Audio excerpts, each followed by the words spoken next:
Hi. Yeah, How are you? I'm good. Hey, Finn O'Keefe. Finn Oliver O'Keefe, It's yes. still so odd. This It's so is- weird how we do that. I don't know. There this must is be a better way to Finn I know, introduce how people. can we do that? And Maybe I could this- just do an intro. And this is Finn O'Keefe. Now, entering room 410, This. Finn O'Keefe. Yeah! Perfect. Well, thanks for joining us in Yeah. the shared chair. So that's good.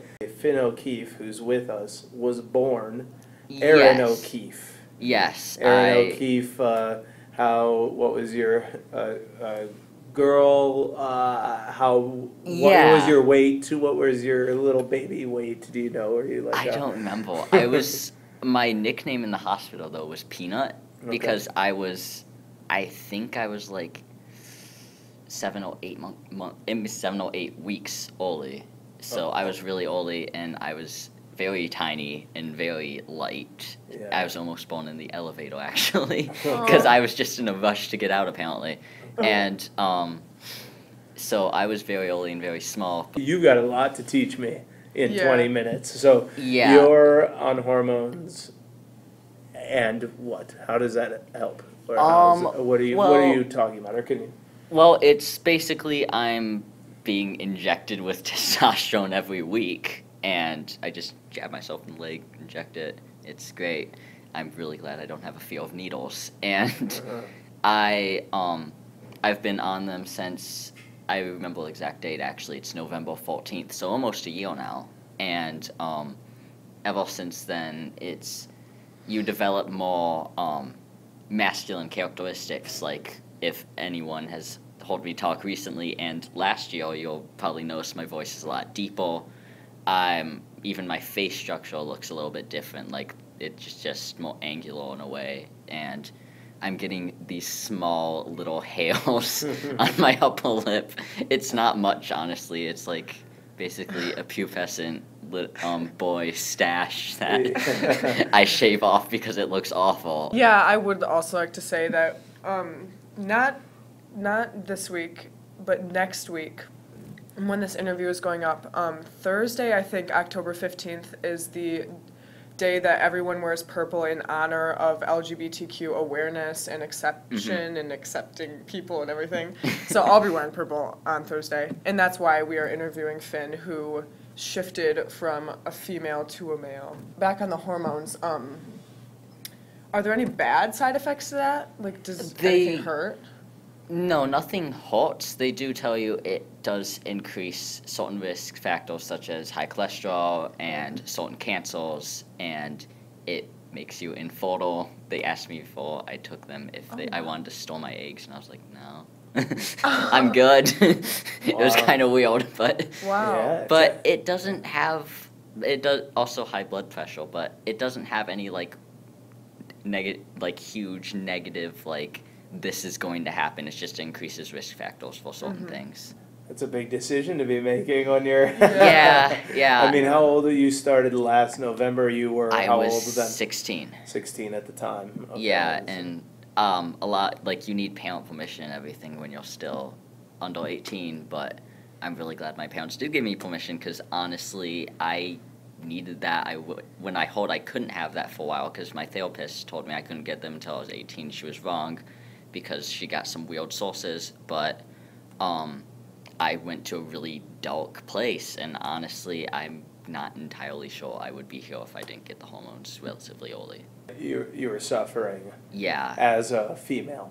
Yeah, when I was still being perceived as female and had a lot of dysphoria and just general huge discomfort with how my body appeared and felt to myself, it was very I could not deal with it almost. How did you?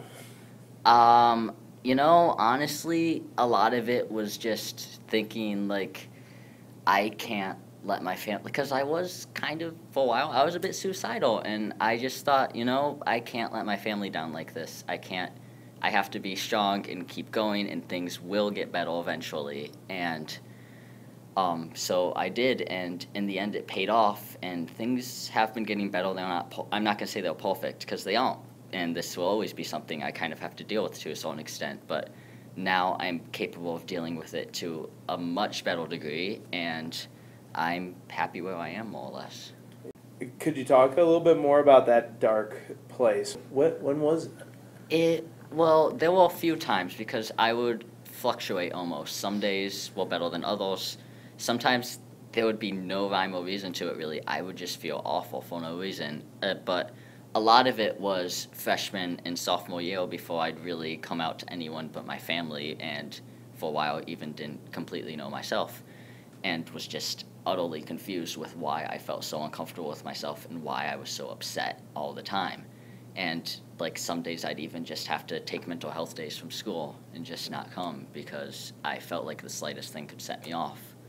But it was definitely earlier then, and then the one time that my therapist told me that she didn't think I would be able to get hormones until I was 18, when I'd been thinking I could get them when I was 17 at least. When you came out to your family, how did that go? Where were you? What was that like? It was surprisingly well. Like, I've heard basically horror stories about some people when they come out to their parents basically saying, you're not allowed here anymore. And I'm lucky that I have parents that are so accepting, because they seriously were awesome. Like, they didn't fully like know exactly what to do immediately. But it was for the sake of my own safety that they were like, maybe you shouldn't take hormones in transition because that'll make you a target to people. And eventually they realized this was something I needed. The first time I came out first to my dad on a ride back from a run I had at a state park by our house, and he stopped on the side of the road because I just had a complete meltdown while running, and this had become almost a common occurrence, and he was like, tell me what's happening, because you need to tell me, and I want to help you, and basically, like, we need to get this problem solved, whatever it is, and I need to know what it is to solve it. And I told him, Dad, I'm transgender, I'm a guy, I know that you've thought of me as a girl my whole life, but I am a guy. And he was shocked. Like, it's not something you expect your kid to just come out and say, but he was like, all right, I'll do whatever I can to help you, and I just want you to be happy. And then when we got home, he told my mom, and she basically felt the same way. I think I figured it out about a few months before that. It was sometime around Christmas of my freshman year. I knew it was winter. I think it was around Christmas. But I figured it out around then. I'd known something was wrong. I just didn't know what. And then I saw the term pop up somewhere, and someone talking about it who was transgender themselves. They were going the opposite way as me. Basically, they were a trans woman.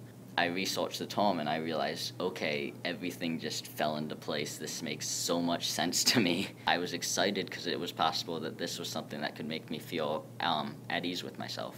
It was always kind of there, I guess, because even, like, when I was younger, I was always, like, my parents were like, oh, you're a tomboy, and because that's what you tell your kid if you believe they're female and they act, like, boyish, but they didn't know the extent of it. Mm-hmm. And I got really upset whenever someone called me a girl, pointed it out, and I just didn't identify with that label as female, or the tomboy one, because that also implied female. When's the first time you share with anyone at school?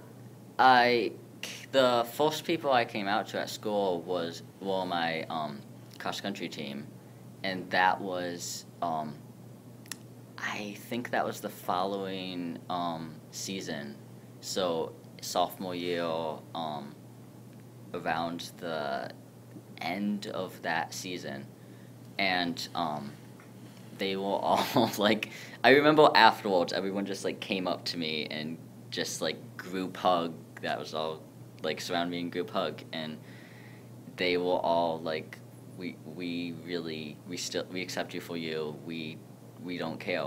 You're just you, and we accept that. We love you for that, and it it was great, really. I've been surprised with the amount of people have been supportive. I haven't really had any lashing out from anyone saying, like, oh, this is not acceptable to me.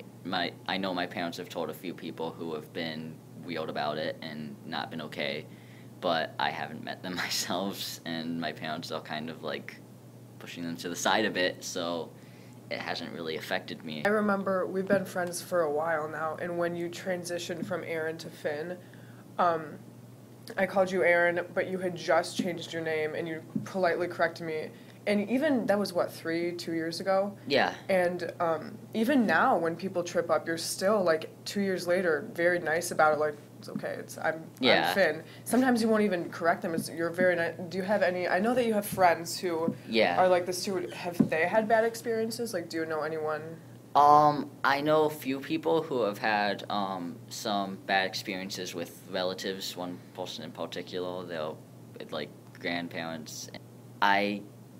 And some people also, like, in their school, they've, like, had rumors go around about them that just, like, twist things around and make it sound awful. But I haven't had an experience like that, and I feel really bad for people who do, because it's already a hard thing to deal with. Having people go against you makes it that much harder.